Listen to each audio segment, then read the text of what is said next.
Greetings. My name is Glenn Smith. I am the watchdog and public service editor here at the Post and Courier. And this is another installment of Behind the Headlines.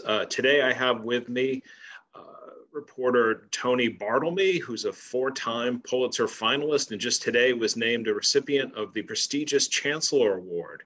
Also with us is Lauren Petracca, a very talented photojournalist, known for a keen eye for detail as well as ability to show grandeur in her shots. Really excited to be here and talk about their project, the Greenland Connection. Before we get started, I really want to thank the Pulitzer Center, the Fund for Investigative Journalism, and all the donors to the Post and Courier's Investigative Fund for helping to make this project a reality and to send these two fine journalists over to Greenland. I want to remind everyone that the event is being recorded today, and it will be a recording of that. A link will be sent after the event with contact info in case you want to ask more questions of the journalists. And we are going to encourage everyone to submit questions using the Q&A function at the bottom of the Zoom screen. Okay, we're going to start here. First question goes to Tony. Tony, you've been pushing to do this story for several years now. Tell us how you first got the idea to go to Greenland and tell the story of climate change and how it impacts what we're experiencing here along the Charleston coastline. And how did you pull together the resources to make this trip finally happen? Yeah, thanks, Glenn, and hi, everybody. So Greenland, why did we go to Greenland? So it actually began with a joke. We were sitting around the newsroom, and every once in a while, I would just say, we ought to go to Greenland. And the context for that was I had been working about 3 years ago on a story about the Gulf Stream. And the Gulf Stream, as you know, flows off the coast of South Carolina with such force that it actually pulls the ocean away from our coast like a centrifuge. And that actually lowers our sea level. And then the Gulf Stream flows north and up toward Greenland. It actually flows downward and then rejoins a conveyor belt of currents that wrap around the globe. But what's happening in Greenland is that all this water is melting from the ice, and it's gumming up that conveyor belt, slowing the Gulf Stream, which actually is increasing our sea level. So we kept on seeing all these connections to Greenland. And so I would joke, say, hey, Glenn, especially when it was hot, I say, Glenn, I got to go to Greenland. But actually we were very serious about it. And we began to try to figure out how to do that because it's really expensive to go to Greenland. It's just, costs a lot of money to travel there. And when you're there, it's very expensive. So we ended up teaming up with the Pulitzer Center and the Fund for Investigative Journalism they gave us some grants that helped us really pay for a good bit of it. And so with those grants in hand, we set off to the Arctic to document the ice melt at a time when the ice was melting especially at an especially heavy rate. We wanted to kind of make that connection between climate change and how that's affecting us here in Charleston. Okay. Hey, Lauren, what intrigued you about participating in this journey? And talk about a couple of the early obstacles you encountered in just getting there. Yeah. Well, so when I went into photojournalism in college, I actually wanted to continue along that path because I wanted to cover climate change issues and environmental stories. I've now worked as a photojournalist for almost a decade. And I cover a lot of daily stories. I'm covering sports, food, breaking news. So I work on a variety of issues. But when this story came up and I found out that we were going to Greenland to work on a story about climate change, I was really excited and really wanted to be a part of it. But yeah, we did run into some obstacles. We were actually supposed to go in August of 2020 originally, but Greenland, their borders were closed due to coronavirus for really until I think it was July of 2021, maybe June. So we weren't able to go then. So we put it off for a year and I didn't even know if it was going to happen. And then my passport expired earlier this year. And so in April, I was like, oh, I should probably get that renewed. we still hadn't had this trip finalized, but I was like, oh, we wouldn't be going till August. I have plenty of time. So I sent it in. And then, you know, it got to be like June.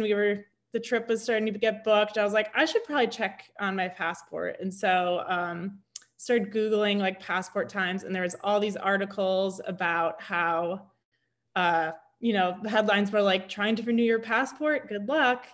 And just wait times were incredibly long. They were super delayed. And so I contacted Tim Scott and Nancy Mace's office, and the people who work there are amazing. And they were able to allow me to pay a fee to expedite it. And I ended up getting my passport like 3 days before the trip.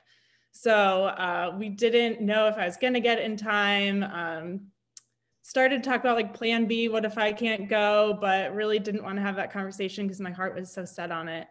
And then also before the trip, we found out a couple of weeks that you had to have a negative COVID test in a Nordic country in order to get into Greenland. So it was a lot of, you know, during coronavirus, trying to figure out all those obstacles and how we do that. So, yeah.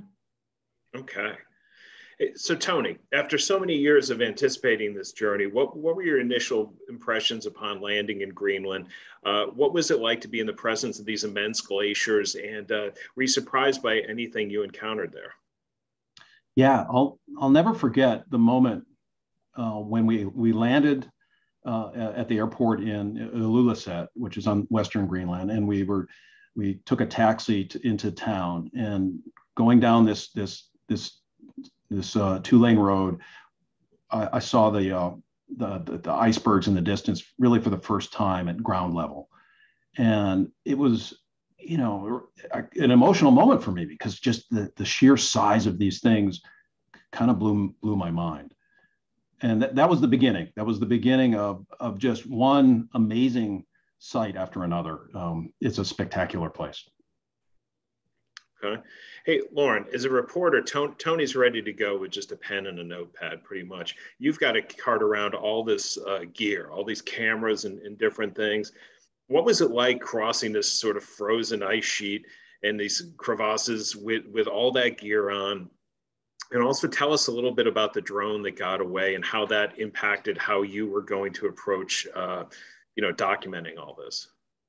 Yeah, packing for the trip in general was something that it was new to me. I've never traveled we were there for over 2 weeks, so I've never really traveled that long with all my gear and had to bring winter clothing. So I think Tony was nervous about how many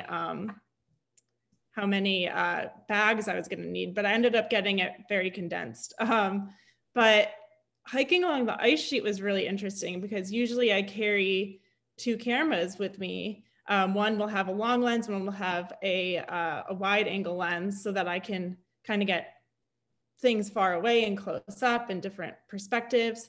And I ended up actually just using 1 camera on my neck because we had to carry hiking poles and we had to have crampons on our feet because you had to navigate just these like hills of ice that there would be crevices on the side and you had to jump over some huge cracks in the ice. And so it was kind of scary to take pictures, and I couldn't really just stop and take a picture if I saw something. Our guide had someone hold on to my backpack every time I wanted to stop. So that made it challenging. But yeah, it was definitely different than anything I photographed before. And I don't like to talk about the drone that got away, but I guess I have to. Yeah, I brought a drone along with me, and the whole trip, I was planning on getting all these aerials, doing this video. I had it all in my mind of what I was gonna get. I heard that flying a drone there was hard, but I was like, oh, I think I can handle it. I've never crashed a drone, been flying for 3 years. But then, yeah, we went on this boat trip to the Eki Glacier, which is a glacier that's very active. So you can see it calving, which means ice is coming off into the ocean. And on our way there, I decided to launch the drone for a shot of this beautiful waterfall, and it just immediately went into the water. So the drone is now below this beautiful waterfall in Greenland, but I never was able to get any of that footage. So that was a bummer. And, Yeah, and going in after it just wasn't even an option, right? I mean, Tony was telling me the other day about just how cold that water was. Yeah, the water is so cold. Like if you fall into that water, you're in trouble. So yeah, we saw it go in and it just immediately sank and there's no retrieving it. So yeah, it's really sad to watch. I watched the bubbles, you know, as it sank, pop up to the surface. It was very sad. It was really very sad. Tony, so as you saw the ice melt in the calving up close of the glaciers, what concerned you most for Greenland and for us back here in Charleston? I mean, what does all this portend for the city in the near future? We've had a couple readers ask, with all the accelerated melting, will this also accelerate our sea level rise here in Charleston? And are those effects limited to the low country, or do they affect the entire East Coast? Yeah, absolutely. It affects what's happening in Greenland does not stay in Greenland. And what you know, there are several forces that are happening. You know, as first of all, it's important to understand that Greenland's ice is just huge. Greenland itself is the size of three Texas states, and 80% of it's covered with ice, and that ice is 5,000 feet thick on average. So all that ice actually has this gravity that pulls the ocean toward it, pulls the ocean away from our coast, lowering our sea level, just kind of like the Gulf Stream does. So you combine that with that force with the amount of with the decline in the sea level. Well, the Gulf Stream is slowing down, actually raises our sea level too. So you combine those forces and some other forces, then you have a rate of sea rise that is accelerating here in South Carolina. And it's accelerating at about 3 inches now. It used to accelerate about 1 inch, 3 inches per decade. It used to accelerate about 1 inch a decade. The next decade, it'll accelerate at about 4 inches, and then it keeps going up. So it's really, this climate change story is all about the acceleration, not so much just the whole concept of change. It's the pace of change. It's something we saw with our Rising Water series last year too, that it's the amount of flooding we're seeing, right? And the number of days per year, and it's just accelerating all the way around. Yeah. And so, yeah, and the ice is just this fantastic landscape too, as Lauren talked about. And she shouldn't downplay the challenges of navigating it. So we had to walk onto the ice sheet, which is behind me here, this fake screen. And we had to wear these metal crampons, otherwise we would fall down in a second. And we're walking over these crevasses that are, go forever. And, she's walking over these with this giant, backpack of equipment on her back. And I'm kind of clumsy. So, I'm jumping over these cracks, who knows what'll happen any second, So it was definitely a logistical challenge just to get there and while we were there. Yeah, I bet.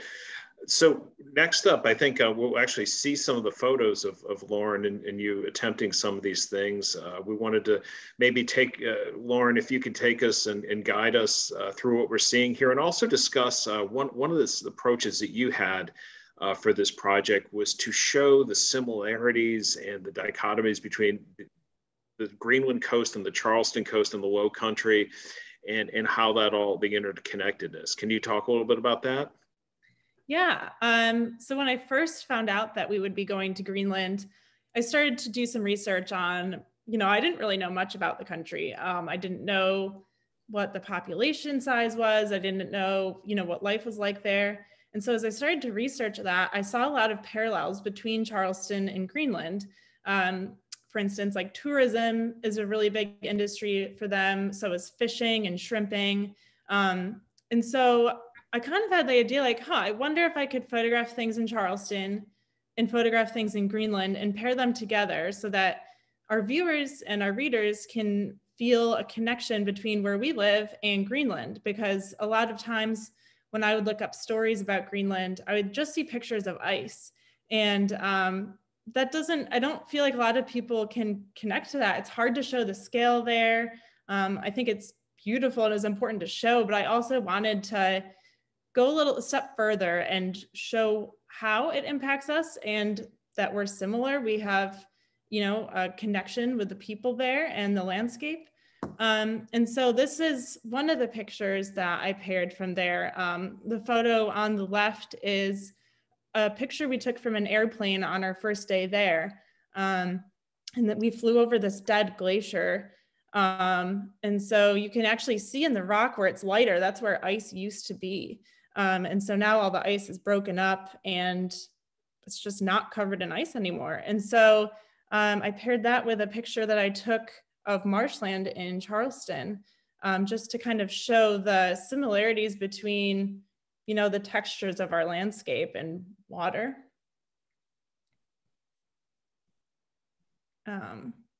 Yeah, and then this was on that aerial flight on our first day. Tony, I don't know if you want to talk about this at all.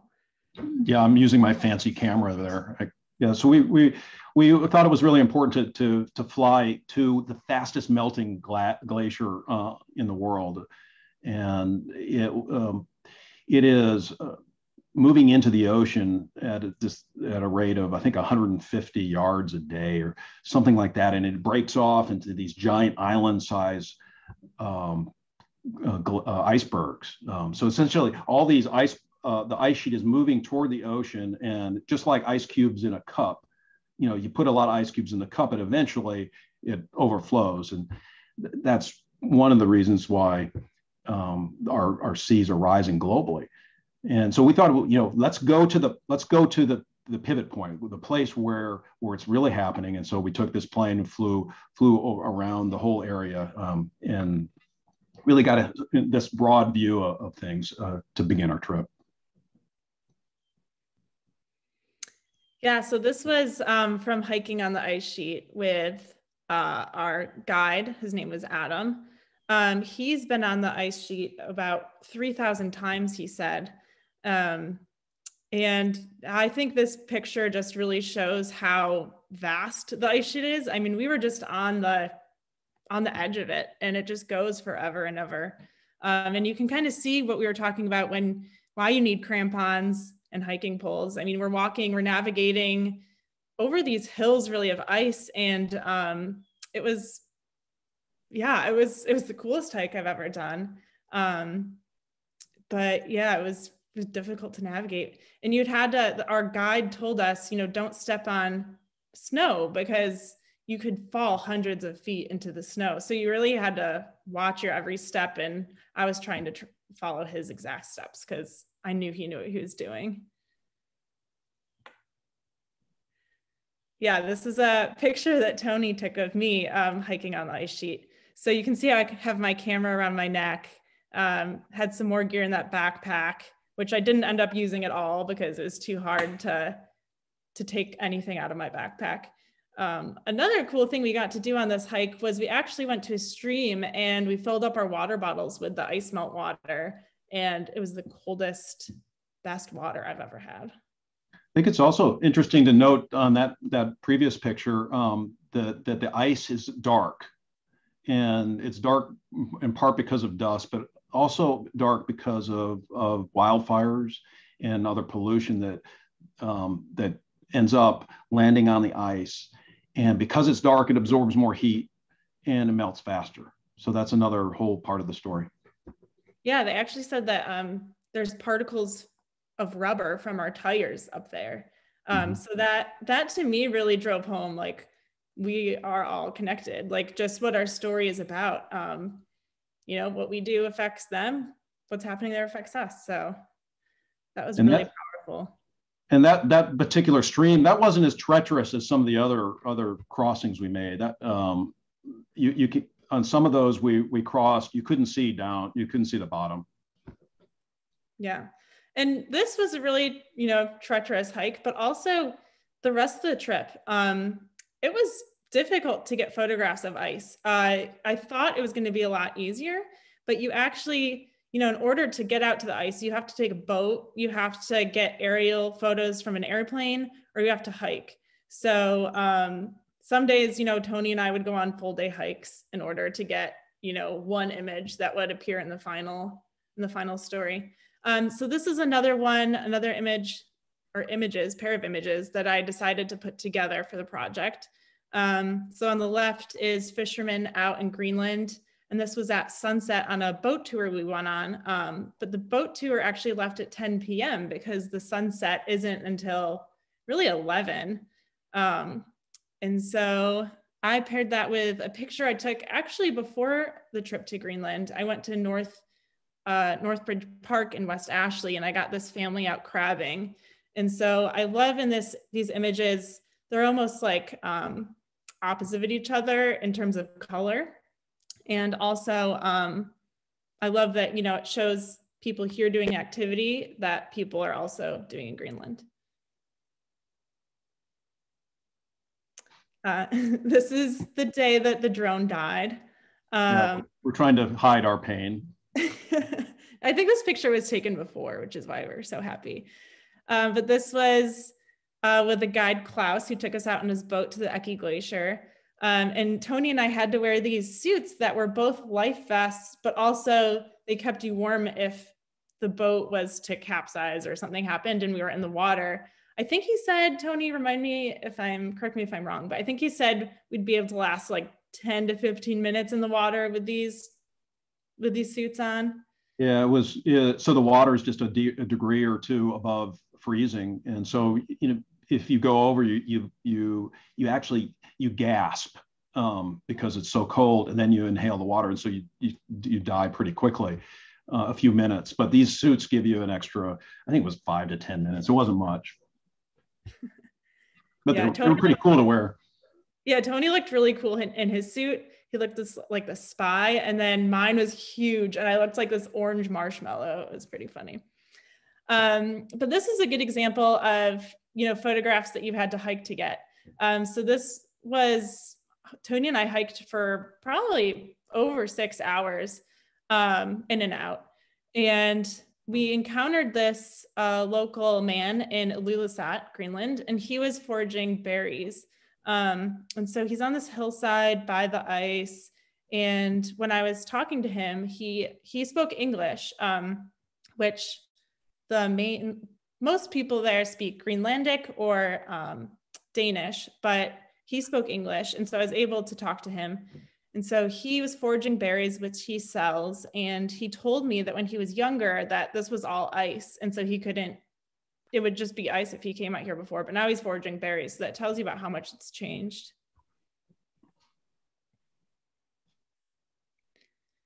And then this was some fishermen out in Ilulissat. Big part of what they eat there and part of their economy is fishing for halibut. This is not a halibut. I think they call this a sea wolf. I've never seen a fish that looks like this before.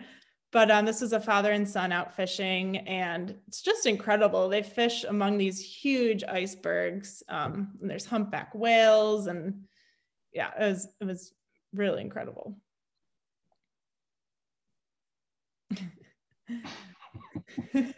I love Tony's face in this picture. Yeah, this is Tony and I in Ilulissat. This is at the airport. We are about to fly from Ilulissat to Kangerlussuaq.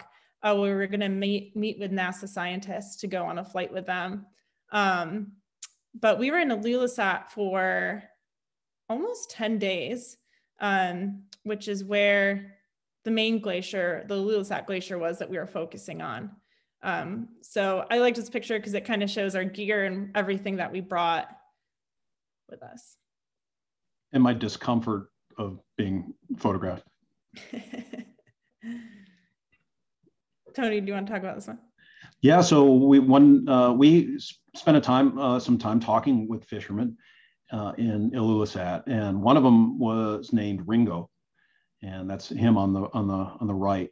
And so Ringo is a fisherman. They fish for halibut, the main kind of fish that they fish. They go after in Ilulissat, and he also owns a bunch of sled dogs, 20 or 30 sled dogs. And they keep these sled dogs outside of town because the dogs can be a danger. So they keep them out all around the town. There are these kind of kennels. They're not really kennels. They're basically places where the dogs live, and they're chained up. And one day we went with Ringo to see his sled dogs. And it was a great afternoon because he went to his sled dog area and began taking things out of a shed. And he would go in and come out with some seal feet that he had gotten during a hunting trip, and then he would come out with a trophy for his sled dogs, and then he would come out with some rocks, and it was this kind of comic thing where he just kept on bringing things out to us. He didn't speak that much English, so he would just sort of motion and just say, good dog, good dog. But we were able to really kind of learn about life there and why sea ice is so important. Because the fishermen during the winter, they go out onto the ice because all the ice around the town, all the water freezes. And then they go out and they go ice fishing. But the ice, because of climate change, has gotten so thin sometimes that they can actually feel the ice, the water, the waves underneath the ice. The ice is moving. And I remember when we were walking back and he said, if there's no ice, there's no money. So without the ice, that's sort of a key impact on them when it comes to climate change. Yeah, and the culture there was just amazing. I was really struck while I was there by how connected the people are to the land and how much they depend on the land and the climate. So, people still hunt for their food. They've put it in freezers for their families for the whole year. I've never experienced a culture like that. And so it was really amazing to see and to talk to people there. And I fell in love with Greenland. I really want to go back, but life is really hard there. I mean, you have to really work for everything.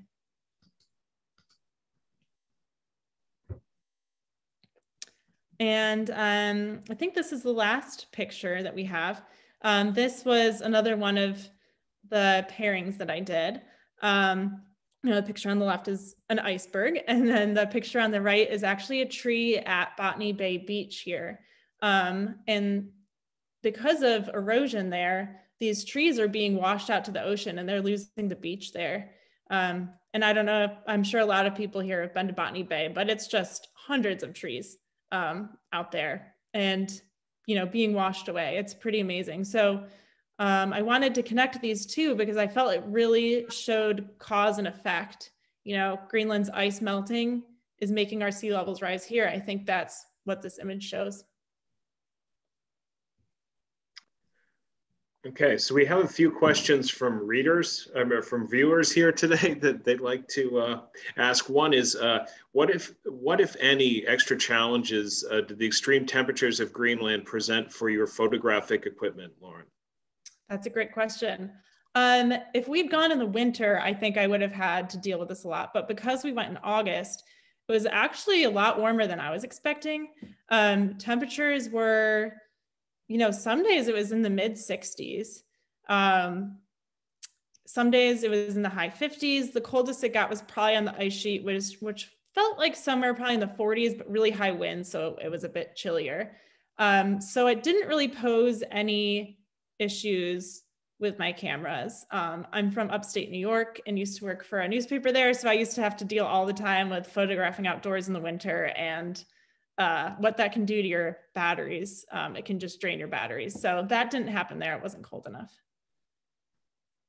Okay, hey Tony, does this Greenland effect raise the waters here more than in other areas of the East Coast? If so, why? Yeah, it's a good question. So it does. Because we're far away from Greenland, that gravitational force pulls the ocean away from us. But closer to Greenland and maybe the Northeast, Maine, that kind of area, since it's closer to Greenland, the water actually, that gravitational force actually pulls the water toward the coast more. So the Greenland effect is more pronounced the farther away you get from Greenland. So it's very important for us in the Southeast. Okay. One viewer says, the housing in the back gets me to wonder if they are set in melting permafrost and how architecture needs to change there and in Charleston. Yeah, that's good. Yeah. Thanks, Fred, for that. That's Yeah, so some of the houses are built on rock, and so they're not sinking. The ones that are built on permafrost have more are in trouble because the ground essentially is melting in the buildings. We saw some buildings that were sinking into the ground, were a little tilted, kind of like they are in Charleston, and that's a problem across the Arctic. Okay, how are these houses heated? Are there polar bears in the area? The houses are heated through electricity and oil, and there aren't really any polar bears where in Ilulissat, I don't think. I didn't see any. But there are actually some polar bears are migrating across the ice sheet to get to areas where they can hunt muskox because they're running out of ice. So there are more, bear human interactions because of that. Okay. And one question here from Christy for both of you, I guess. You both were aware of what's happening before you went. What one thing surprised you most? I guess I'll go. I think I was surprised by how evident climate change is there. I kind of, a lot of times with scientific stories, it's hard to photograph because, you're trying to show something that sometimes is hard to see. But I wasn't really expecting to go and to see these like giant meltwater rivers and go on the ice sheet and physically see it melting. I kind of thought it was gonna be something that you couldn't physically see. And another part of that would be when you're standing out near the ice, you hear this like constant sound of thunder. And it's not actually thunder, it's ice that's breaking off of glaciers and icebergs. And so it's like this constant reminder of what's happening around you. Yeah, two things surprised me. One was the just the sheer size and the enormity of the icebergs, and it just sort of reminded me of how there are these massive climate change forces affecting this massive sheet of ice. And then the second thing was that muskox actually tastes pretty good. Okay. One last question for you all then. What, if anything, could be done in the near term here to make a difference, I guess? Can we do anything to help with this? Anything the average person could do? So I get that question a lot. It's a frustrating issue. What can we do as people, on a day-to-day basis? And so maybe not our job to tell you what to do, but I will tell you that here's what some environmental folks suggest. And, they anything you can do to reduce your carbon dioxide emissions, such as, maybe make your next car an electric car. You can write to the Public Service Commission, which regulates electric utilities, and urge them to push the utilities to get rid of coal and natural gas. There are lots of little things you can do. You can eat less meat. That's one thing. That's one thing that Lauren does, for instance. So there's a couple of things that it's a big, but I understand it's a frustrating issue. Okay, that's about all the time we have. If you want to hear more and want to see more photos, Tony, Lauren, and I will be at the main branch of the Charleston County Public Library on October 5th. At 5:30 p.m. We're going to have an hour talk there, another little session. So you're all welcome to come there. Thanks for watching. And remember that you can sign up for any of our free newsletters at postandcourier.com/newsletter-sign-up. And if you're a subscriber, we'd like to say thank you. If you're not a subscriber, you can sign up at postandcourier.com/subscribe. So thanks again for tuning in, and join us next time on Behind the Headlines. Thank you all. Thanks, everyone.